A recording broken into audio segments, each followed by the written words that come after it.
So now we back to for the 2 months. I get to the training. I'm making money.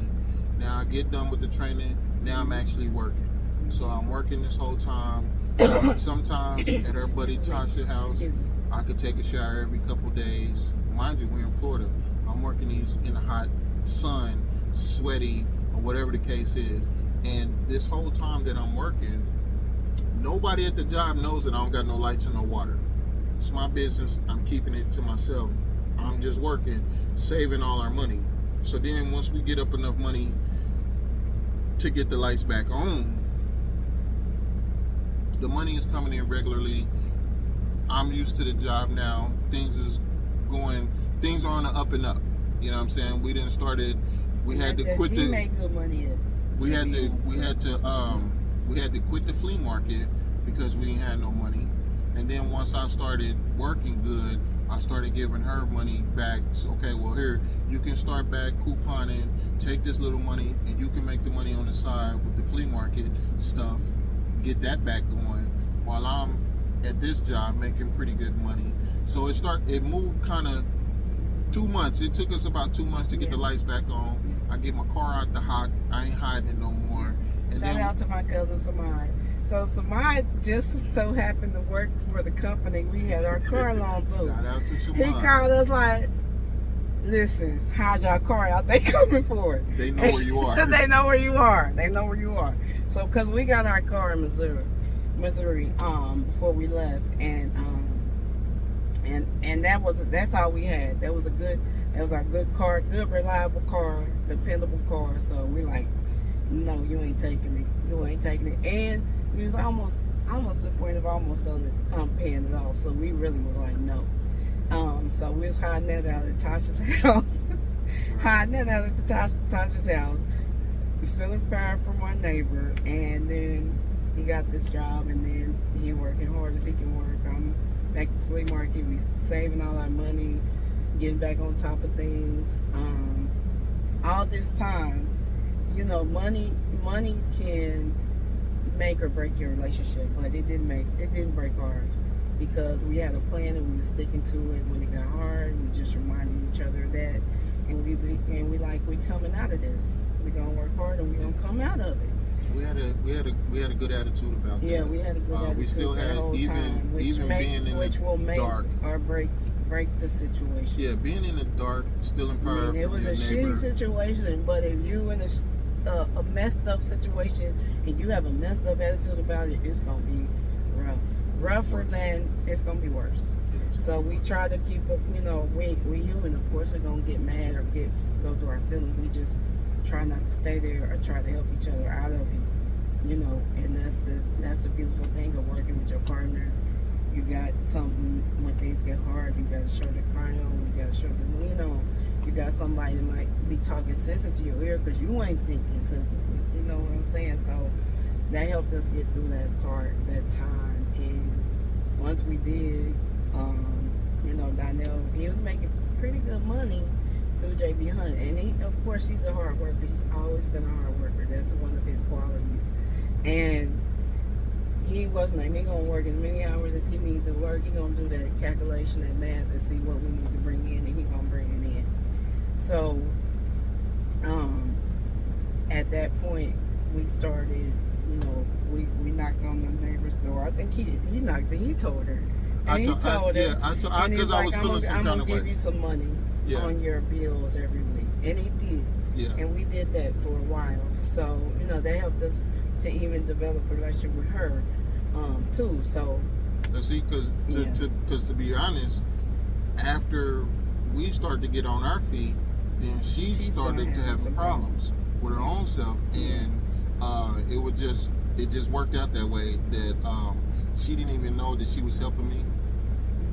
She didn't even know, but by her helping me, I was able to get back on my feet, and then, you know, I paid the favor back, and you know, I offered her a little bit of support that she needed at the time. So we was even Steven, you know what I'm saying? You help me, I help you, and it just worked out that way. So and we got out of that. And we had some good people to help. Of course, Tiff and Ed, they always helped us. And then my landlord. So it just pays to be good. So let me just tell you this story about my landlord when we moved there. What was she? She's Asian. I wasn't sure which region she's from, but she's Asian. But when we came up on hard times and we couldn't pay our rent on time, Aunt and Tiffany would help us, but that's a lot to put on your family member to ask them to be paying your $800-900 rent. So we just went to our landlord and she said, you know what, I'm gonna work with y'all because y'all have been one of my best tenants. Y'all keep the property clean, y'all pay y'all rent on time. I haven't had any issues with y'all. She said, take y'all time, pay what you can when you can. I'm not gonna charge you no late fees or nothing. So that took a load off right there. Like, cause we gonna do right when we get back on our feet, and she knew that. So it just pays to do right, be right, treat people right, because they could come. You never know, they could come back. And then we couldn't believe it. She didn't have to do that. She could have had somebody in there the next week, put us out or whatever. And so it was a blessing. That was a blessing. Everything was a blessing. Tasha being able to help us, she allowed us to go over to her house and cook meals, and then we had the gym memberships. We used that to go take showers, just everything. Then we would put our trash can out when it rained so we could so we could flush our toilets. But anyway, even through all that stuff and the bad things, we worked through it. And that was the glue. Yeah. All these different situations that we never thought of or whatever.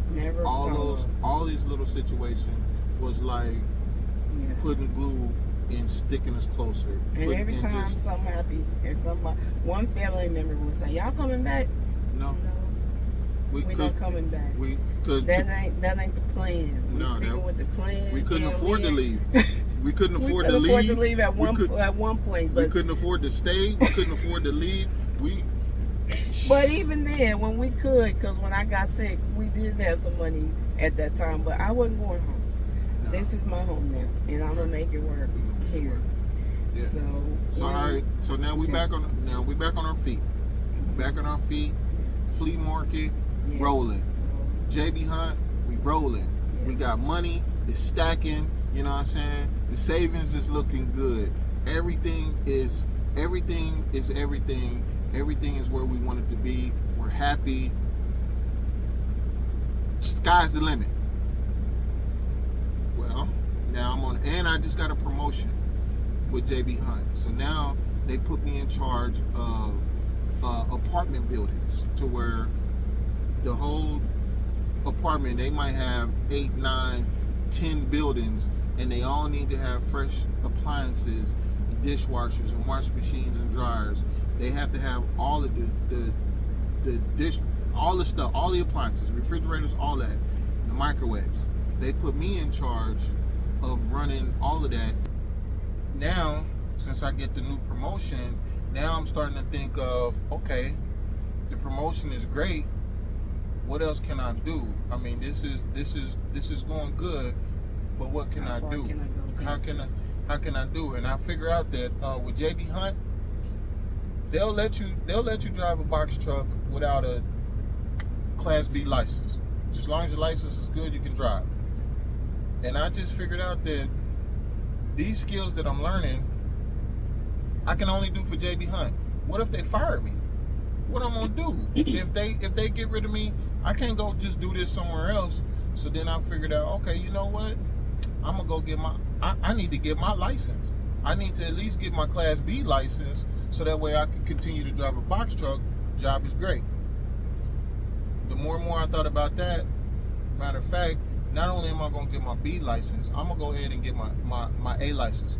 Nobody else in this job has that, so I'm trying to figure out how can I one up all these people that's working around me. They've been doing this, they got it. I'm the low man on the totem pole. How can I separate myself from them and get a step above them and maybe doing it? So that's when I come up, all right, I'm gonna start truck driving school. I'm gonna get my license. I'm gonna get my Class A license, and I'm gonna learn me another skill so I can be one up on them, so I can show some type of value. Well, the day before The day before I start my CDL class, the day before, I get the call. She's going hard, and she has a stroke while couponing at the Walmart. It happens to. Thankfully, I went to Walmart. I was getting ready to go home because I was tired, and I was like, let me just stop in this Walmart real fast and get a couple things for dog food, cause y'all know people love their pets and they love when they can get the dog food they want. So I was like, let me go in here and get this dog food, so I'll be ready for my customers. And so, thankfully, I was at Walmart because I had my stroke at Walmart because the lady, God sent your angels. I know she was a nurse because she went into action immediately, and I believe that's why I was able to come back. Why are we having all these problems? Listen, I don't know why, but okay, husband, do you got it? You got it set up right now? Okay. That's best I hope that this thing stay up. I don't know why I keep trying to fall over now. We had it all set up, but anyway. So I believe that with the stroke, you need fast action, and I didn't know what was going on. I had a pain in my head. I didn't know what it was. I thought maybe I just need to go home. I was tired because I had been running, and so I was leaving. I was getting ready to leave out of Walmart, and I just started getting dizzy. I couldn't see, and I felt myself going down. And no lie, y'all, I thought I was gonna die. I made my peace with God, and I thought I was gonna wake up in heaven. I did not think I was gonna make it back. So she seen me, and she ran over and was she was asking me questions, and I thought I was answering, but no, it was just mumble. But she was making me. She would not let me go to sleep. I kept trying to doze off. She would not let me go to sleep. She kept lifting me up, kept asking me questions. And all the while, she's on the phone calling the ambulance. The ambulance got to me in 9 minutes, I think. 9 minutes. And she told them that she believed I was having a stroke. So I know she was a nurse. She knew it, or she knew the signs. So I believe just her quick action also helped me to not be as bad as it was, because I was in the ICU and I was in the stroke unit, and I was doing better than anybody else, and I would hear the families and the doctors, and I would just cry and pray. I'm gonna try not to get emotional, but I decided I'm coming back from this. God let me, he let me live. I'm gonna fight to get back. So just having a determination to not let nothing beat you, nothing, no matter what comes. Life is hard. Life is real hard, and we all know that. What's going to determine it is your relationship with God, relationship with your family, and what you got inside of you, and all of that helped me fight back.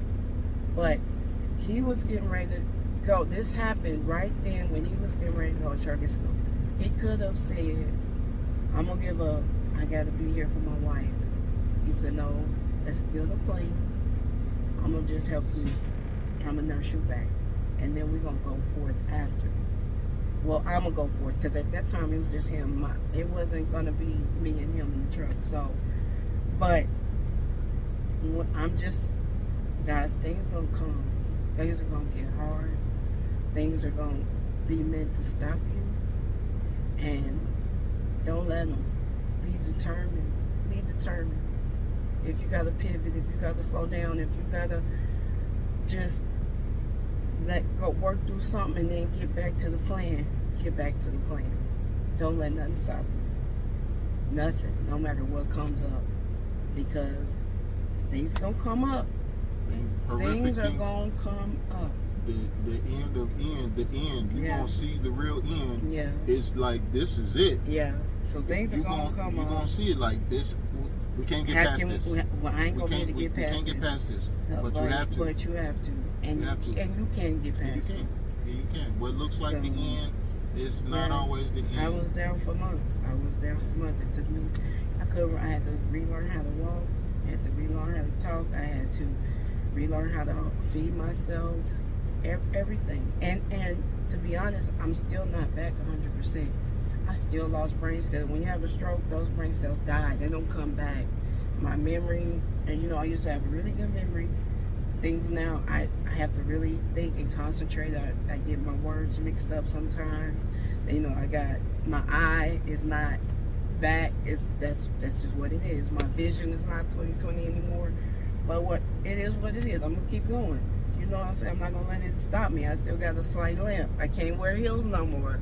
They'll laugh at my kitten heels. I want to wear heels. I'm gonna try to get back. I'm gonna try to get myself strong enough to where I won't get back to heels. But anyway, don't let nothing stop you. Put your kitten heels on and be cute. Don't let nothing stop you. So, that's what it is. And at that time, I didn't even think about coming to the church. No, I just thought about getting back healthy, and then I was just gonna go back to the flea market because the flea market was good. I was making thousands of dollars, y'all. So I was like, we saving money. We had money saved, and then I had my stroke. Okay, so then I never go to work this 12-hour shift, come to the hospital and still take care of me.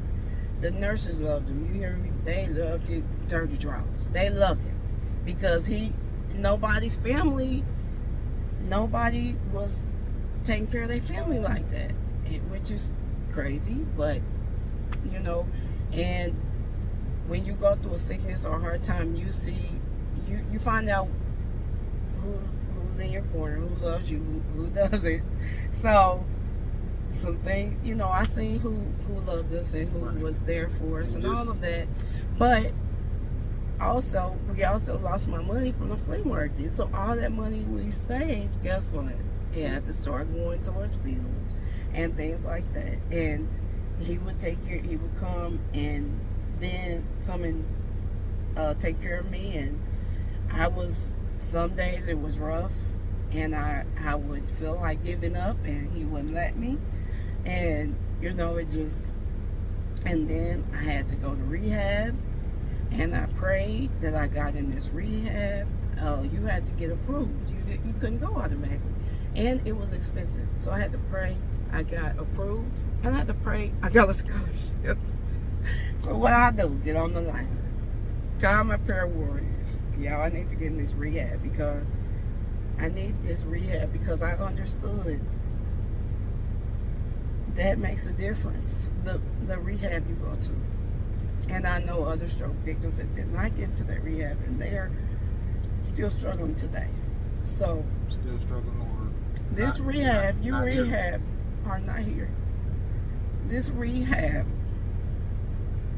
you have to work 8 hours a day.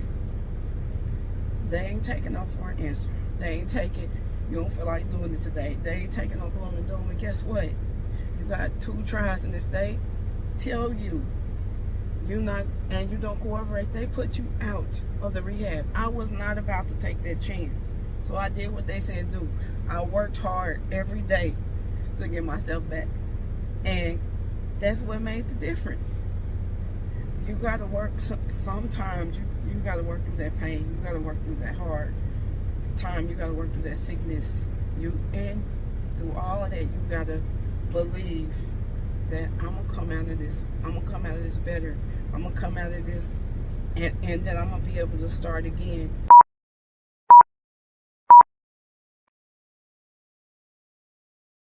I think when we left off, we was at the part where she had a stroke. She's in the hospital.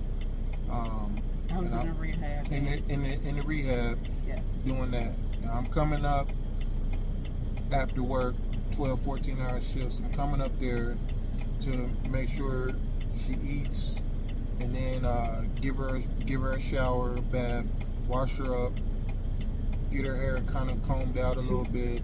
I'm doing that kind of thing because I wasn't really happy with the nurses, and I'm trying to take care of my wife. You know what I'm saying? I'm trying to.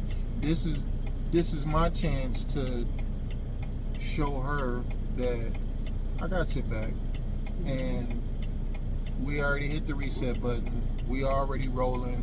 Everything is good. Relationship is, all these things are, we're cruising. You know what I'm saying? We're cruising. We got a plan. Everything is cooking. So this major thing is a small setback. It's, you know, it's a big thing, but it's a chance for me to kick in to show her, like, hey, don't worry about it. I mean, I know you all jacked up. One half of your body don't work no more. All this stuff, and you feeling some kind of way, but I'm here, and I ain't going nowhere. So we went through all of that, and I mean, I'm making it sound light, but it was pretty tough for me, because all the time, Monday through Friday, I'm working 60, 65 hours a week, coming up there on her. So really, the only day that I had to be kind of off or to sleep in was on Saturday. So sometimes I would sleep in until about 9 o'clock before I got to the hospital to spend the day at the hospital. And a couple of those times, she wasn't happy. she wasn't happy with me. Like, where's you at? I'm like, I just got up. Every day I gotta be to work at 6 o'clock, so my day starts at 4:30 in the morning, and my day goes till like 7 in the nighttime. It was kind of tough, so I was like, hey, I'm gonna need some sleep time before I come up there. You know, the house is a mess because I'm not there. I'm just in and out. I'm dusting off my clothes, doing all of that. Thank God that the job, they had a laundry service, so I didn't really have to worry about my uniforms being clean, because I would take them and drop them off and let them do that. So it was a tough time, you know. It was a tough time, but again, it was a time where I felt like this really my time to shine, to be like, to let her know this is my idea. I'm gonna put the icing on the cake, like, babe, I got you. I ain't going nowhere. I ain't, them yesteryears, that time is over. That time gone. I'm here something. I'm here doing something new now. You know what I'm saying? Just to show you. And then I think she saw me, and she I could tell more and more. You know what I'm saying? She was happy to see me when she saw me, and I felt it, and that's how the relationship. Then I feel like I did my job, because, after she got home, after the rehab and all of that stuff was done, and she got back to the house, it was still work. She still had had rehab, outpatient rehab. Yeah, she still had to make those appointments, and we had our daughter there. We had her there, but Moo was she was young in her own feelings, and she ain't really understand the scope of it, because part of that, she had moved out to Georgia because she wasn't feeling us, so she moved out, and for her to come from Georgia to come, it was a big deal. She lived like 2 hours away. So for her to come up to the hospital and spend time, she couldn't really do that. She worked, she did all that kind of stuff. But then by the time she got out of the hospital, that's when I needed Moo to take her around. But then I seen Moo, she wasn't really feeling us at that time. So I started pushing her. You don't need her. You can drive yourself. You know what I'm saying? I mean, I know you're scared to drive, but my neurologist told me I couldn't drive. I was told I wouldn't be able to drive for at least a year, and then he would see if I was able to start back driving. So at that time I was scared. I was like, I'm not getting behind the wheel. I'm not driving myself around. Either Brooks Rehab will have to come and get me, or that Nisha have to take me, so I can make my appointments. But I was scared to drive myself. I did not drive myself to my appointment. And I figured at the time, I mean, she's doing the rehab and doing all those, doing that part to get her body back as best she could. But in my head, I'm thinking, you need to do the stuff that you've been doing in your regular life. You know what I'm saying? Okay, I mean, I'll let you do some couponing while I'm at work, but you're gonna have to move around. I can't just leave you here and just sit. You got to move around. You got to get back into society. You got to get back to doing the stuff that you like to do. Because for one, you love couponing. You was good at it, and do the things that you love, so that way you can get back to feeling like yourself. You know what I mean? So that was a rough time, but it was rough. We got through it, Mm-hmm. we did what we were supposed to do to overcome the step. You know what I'm saying? So we battled that for like a year. And then once the year was up, then I felt like, she's back. She's not back to normal, but she's driving around. She's going back hard on the couponing.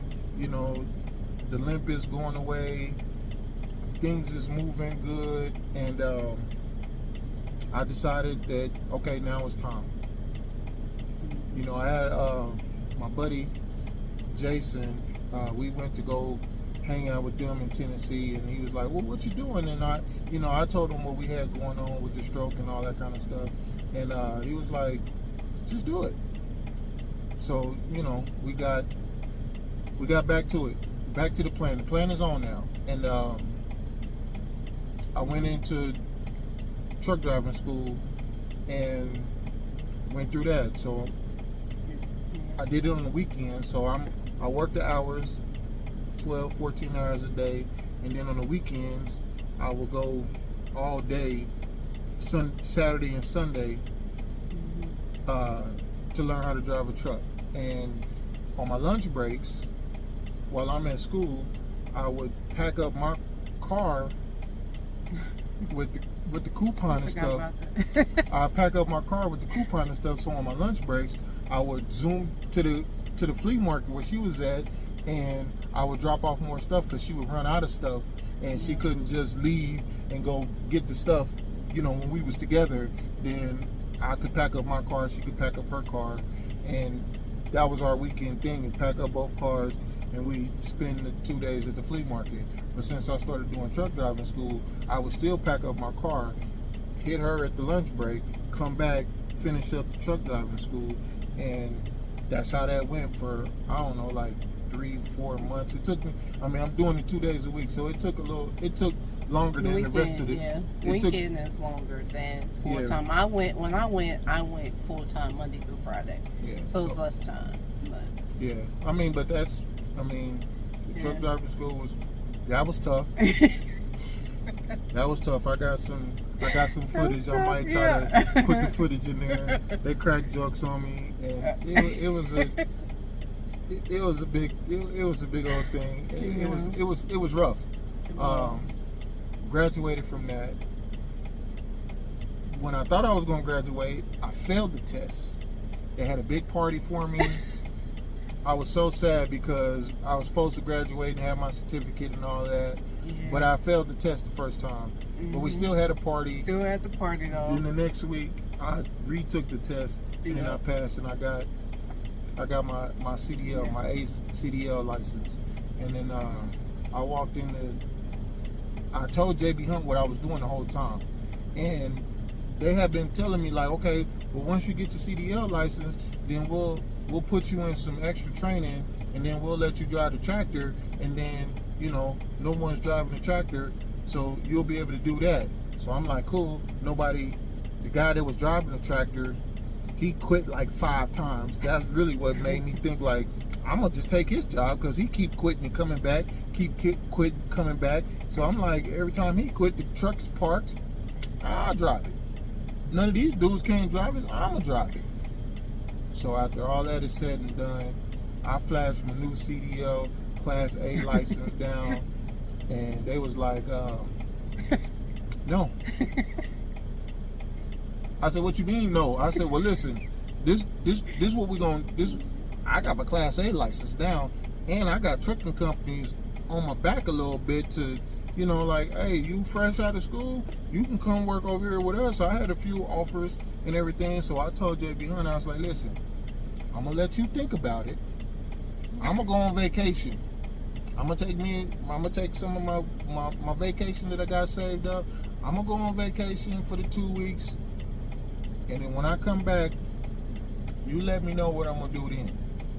If that don't work, if when I come back after my vacation, if you're not talking right, I'll just put my 2 weeks in, and then I'm gonna go hit the road and be a truck driver over the road. They thought I was playing, and when I came back after our little cruise, we took a little cruise, you know. And when I came back, I was like, "Hey, so what we gonna do?" It was like, "Nah, we gonna get rid of the tractor. We ain't even gonna have that no more, and you're just gonna keep doing what you was doing." I was like, "Well, I ain't gonna get no raise or nothing. I mean, I got a CDL from Class A. I'm flashing my license. Like, I ain't gonna get no raise." That's like, no. Just keep doing what you're doing. What we will do is give you these apartments that you've been doing. We'll let you do that. You'll make more money because you're doing the apartments. You'll make a little more money doing that. I said, nah. I'm gonna go ahead and put my 2 weeks in right now. I'm telling you, 2 weeks, I'm out of here. But I like the job. Most money I ever made. I like this job, but I can't continue to do it this way. I'm betting on me. That's how it's gonna go. And they didn't believe me. They didn't believe me. No. And when I the didn't think he was like 2 weeks came, well, a few days before the 2 weeks was up, I was like, listen, man, Friday is gonna be the 2 weeks. I'm gonna finish up this building, so the other 6, 7 buildings, 8 buildings that you got left, y'all gonna have to figure it out. I'm out of here. I see y'all. I went and I finished up those buildings, and on the last building that I told him I was gonna finish up, field boss, he never really hardly checks in. He came, he was like, "Hey man, you really quitting? This your last day?" Yeah, I'm done with this building. I told y'all that I was gonna be done with this building, and I'm now starting on a new building. I want to drive a tractor trailer. You don't really want me to do that. I'm gonna go drive a tractor trailer. I got a skill now. I got these skills that you taught me. I got this other skill. I'm doing something else. So there's something else for me to do. And if you're not with it, I don't really know what to tell you. So, and that's pretty much how that went. They were sad, and I was out of there. Then the next Monday, I was on a Greyhound headed to Tennessee to go work with Warner.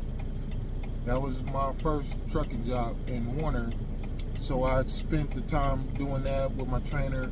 I picked Warner because they had the longest training time, and I wanted to get all the training so I could know what I'm doing. So got through all of that, and then when I got released to go on the road by myself, I started seeing old people, young people, couples together, and I just started looking at these couples like, we could do that. This might be a thing. So, you know, I like 10 months in, and I just was like, hey, you ought to learn how to drive a truck. I can train you.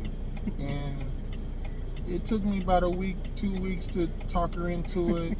She finally agreed. I was like, listen, I can coach you over the phone. While I'm out here on the road, you go to school, whatever it is that you need to learn, I'll teach you, I'll tell you what you need to do. All of that stuff, I'll do that while I'm over the road. And she did it. And bada boom, bada bang. That's how, you know, and now our trucking career is, now we, like 8 years later, you know what I'm saying, and we're trucking together. And that's kind of, that's our start. I mean, in the beginning of that training, as good as we thought our relationship was, that was also Hard. That was hard too. I mean, it was many a times where she would be mad and she didn't want to drive the truck.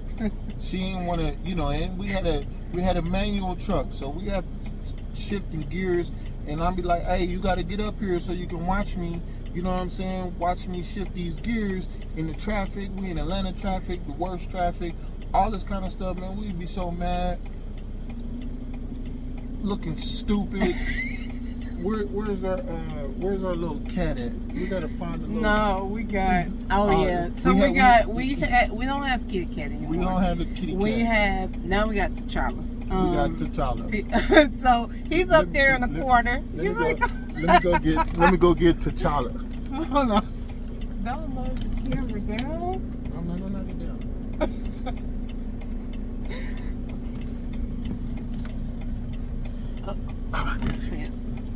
Okay. We got T'Challa. See, T'Challa. First, it was Kitty Cat. That was our therapist. Now we got T'Challa, and I still talk to him to this day. Okay, because sometimes, I mean, everybody is F-face. I cuss a lot because the traffic is stupid. People don't know how to drive, or the truck drivers, they stupid. But T'Challa, he feels my pain. You know what I'm saying? I'm not going to tell y'all, but I'm going to tell y'all. He talks back to me too. He tells me to calm down a lot. I mean, he has a lot to say. T'Challa's my guy. You know what I'm saying? This little thing right here, my therapist, you know, he helps me work things out. This what we need. We needed. We got rid of Kitty Cat. I ain't really like the cat, but T'Challa, he better. You know what I'm saying? We had to talk to him. We talked to him. You know what I'm saying? Tell him we be on it. You know what I'm saying? I mean,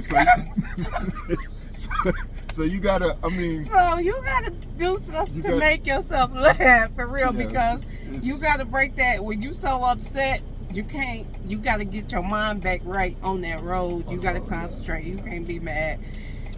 You know. So yeah, it's a thing being in the close quarters of this truck, and you know, with all the different hassles and different stuff that goes on during the truck. I mean, we still to this day, I mean, till now and forever, as long as we are on this truck, I think finding some humor in the worst situations is paramount. I think that's the right word. It's just you gotta find some humor and laugh it off, so that way you can get your mind back right. So that way, because sometimes when you get in the heat of the moment, you can say some things that you probably can't come back from. And I personally try real hard to not just say whatever I want to say. I mean, it's a lot of times, and she's not the. I don't know how to say it. She's not really the easiest person to talk to, because she gonna say something. You know, she gonna say something, and you know that tongue is my tongue is better. It's better. It's better. Yeah, I mean, but I do work on it. I think about it too. It's just work. like, you know what I mean? I mean, she gonna say something. I'm gonna say something.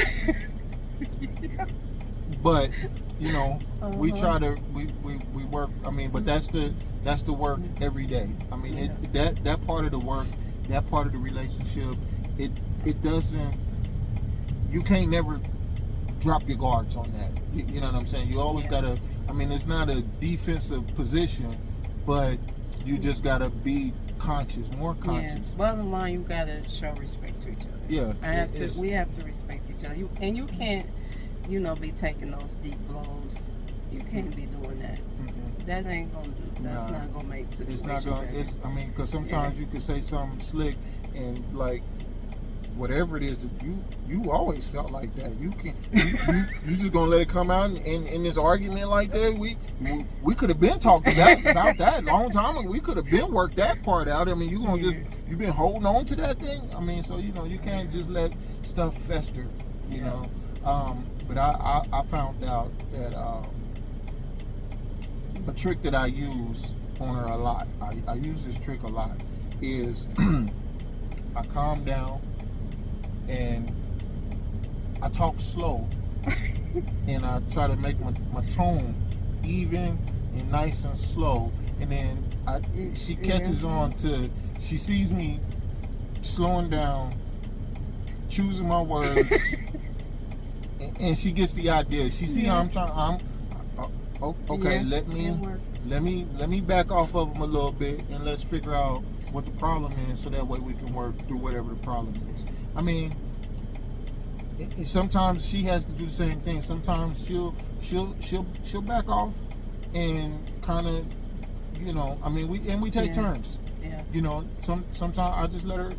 It's let better her go and just to keep the peace. Yeah. Sometimes I let her go and just go crazy and say all the stupid stuff she wants to say to me. Yeah, you do. Sometimes I do. And then I apologize. Yeah. I mean, I'm a whooping board. That's what I'm a whooping. She beats me on the weekends. But listen. Let's get back. Yeah, Okay, so this is how we truly turned our marriage around. It wasn't just when I got sick, but it was the start of it is when we actually moved to Florida, and it was just me and him. It was nobody else in between our relationship, no family. We wasn't telling family. I wasn't running back telling my family what's going on. He wasn't doing that. It was just me and him working together, learning how to respect each other, learn how to communicate, really just learning how to work together, and that's what made the difference. And when I seen he was really trying, I really tried, and vice versa. So if you decide that we're gonna give this a shot, we're gonna really try to make it happen, then it needs to be just you and him. Everybody else block it. From anyway, it should always just be you and your spouse. A lot of times we include people, and that makes it messy. Because we gonna get over it. They ain't. I had to learn that. Not my family. My family, not the Corleys. Yeah. But anyway. Yeah. My folks. If I was over it, they was over. Yeah. But not his folks. Yeah, my folks, they gonna hold a grudge on you. You ain't gonna do this to my son. You ain't gonna do this to my brother. I don't care what he did. I know he ain't shit. I mean, but we have to just leave your family out of it. Leave your people out. Take care of your problems in house. Work with your spouse. Always show respect, and be honest with each other. Like don't hold stuff in and let it blow up later. And be honest with each other and be each other's best friends. Like Donnell said, he always felt like I wasn't his best friend until then. He felt like I was better friends with other people than him, and that was probably true. But then we really learned each other. We really stuck by each other. We really became each other's best friends. We really cared about each other. We really cared about each other's feelings and how we treated each other. Yeah, I mean, and part of it is you gotta have the courage to deal with the tough questions.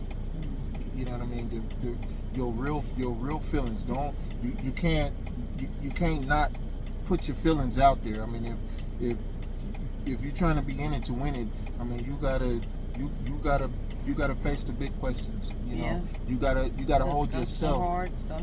You gotta hold yourself accountable for your own happiness. I figured out that He no can't matter, make me happy. I can't make him happy. Right. That's Nope. true. I'm That is true. I'm responsible for my own happiness, Mm-hmm. and I got to look inside to see what I'm mad about. Yeah. What the problem is. The problem is inside me. It's not with her. I got to figure out how to deal with my problems and be vulnerable enough to let that person in, to say, hey, this is what I'm feeling like. These are my problems. These are my feelings. And to have that type of trust with the next person, that's hard to do. But I'm in it for the long haul, so a lot of times it'll take a little bit of time to, hey, listen, this how I feel. I know I'm a big macho man, and the man's man, the guy's guy, whatever that case is, but this how I feel. And when he started being honest about his feelings and started not being so angry all the time, that was better. Cause like I need to know, I need to be able to read you. I really need to know how you feeling. I need to know how to treat you, how you really want to be treated. I think I could do one thing, but I mean I'm doing it a certain way, and you mad about it. You know what I'm saying? So that all that matters, and all of that changed for us, and we just really start seeing each other, really start treating each other how the other one needs to be treated. We also figured out how to make our own selves happy. I mean, we can be happy together, you know what I'm saying, but he can't make me happy. I had to figure that out myself, what makes me happy, so that, I mean, I can help you be happy. Yeah. I can't make you happy, but I can help you to be happy. Yeah. I can, do my due diligence to make sure you have all the happy things around you. But if you still got something inside, there's nothing I can do about that. If I don't know. Yeah. And we do talk. Now we wouldn't talk about everything at first, and now we do. We tell each other everything. Yeah, So, I'm pretty much an open book now. Yeah. I mean, because for one, I'm over the shame of being a serial cheater. I'm over that. It was then. This is now. I have no desire to be. You see what I got? You know what I mean? You see what I got? You know what I'm saying? I don't care what y'all got going on. I'm home. You know what I mean? My home is here. So, I'm cool. I'm super cool where I'm at and where we are right now. I mean, is things 100%? Do we have a perfect situation? Absolutely not. But that's the beauty of it. Yeah. We're not perfect. And whatever things that makes me mad about her, those are trivial things that, whatever. It's the good outweighs the bad. Yeah. And that's so, And another thing when another thing that I think you have to show your man, because they men, they don't express their feelings like we do, but you just have to show them you appreciate them. You have to show them you appreciate them, you love them, you need them. I need my man. Yes, I can go out there and do everything myself, but I need him. And he knows that. He knows that. He knows I'm happy. That when he come in, I'm smiling, cause I'm happy. I'm happy to see him. Man, listen, I'm telling you. I spent a lot of years, many years, getting a stank eye coming home because I'm out doing who knows what, and I spent many years getting a stank eye when I walk in the door. But nowadays, since things are getting better and better, I like to see the smile on her face. You know what I mean? That's the joy. You know what I'm saying? I think that's what the husband's supposed to. That's your job. And when you're doing your job, your reward is the smiley face when you come home. That's that's the reward, the smiley face. That's, you know what I'm saying, when you catch your wife just looking at you, smiling a little bit because she like you a little bit.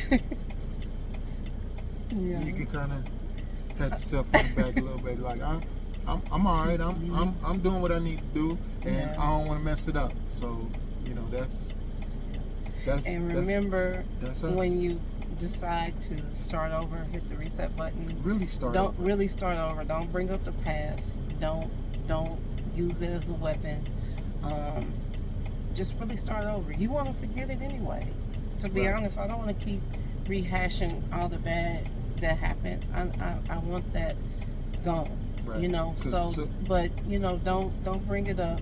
Just let people really work through becoming who they're trying to be. So that's important too. That's very. I mean, if it's the past, let it stay there. Worry about today and tomorrow. That's the main thing. So, you know, I think that's what really helped us. That's what helped us turn it around. Right. And we, you know, get we you one of these. Get you one of these. Get you a therapist. Get you a therapist. If you don't have, you know, you could use your stuffed animal therapist until you get you a real one. Right. But you know, we didn't even go to a real therapist. We really use to get our feelings out. You know what I'm saying? To really get our feelings out and to, you know, just get get all that frustration and anger out, because you don't want to hold on to that. Now Try to laugh as much as you can. Laugh as much as have fun together. Possible. Yeah. You know, humor is the best stress reliever. Is just finding some humor, and just try to relax a little bit. I mean, we as humans, I mean, everything goes wrong. Just to be, you know what I mean? Nothing is right. You know what I'm saying? Nothing is ever going to go. Nothing ain't. We got to know that, and you got to be ready. You know what I'm saying? You got to be ready, because it's not the end of the world. It's not. It's not the end of the world, because hopefully you'll wake up tomorrow and try again. Yeah. Hopefully you got it right enough today to where you can get another chance tomorrow. Yeah. And tomorrow's gonna come. Yeah. And it might rain today. That sun gonna come out. That mud gonna dry up. Mm-hmm. And you're gonna be back in action. The sun is gonna shine on your face. The sun is gonna shine on your life, in your relationship, all of that. So just, you know, I mean, it takes time. It does. It takes time, but it takes time and it takes work. Mm-hmm. And it's everyday work. I mean, there's no days off being married. I mean, it's just no days off. You gotta intentionally. Is that the right way to say it? Mm-hmm. Intentionally try. Intentionally do. Intentionally be happy. Yeah. And you know what I'm saying? And when those times and you're not, your partners, they gotta kick in. Yeah.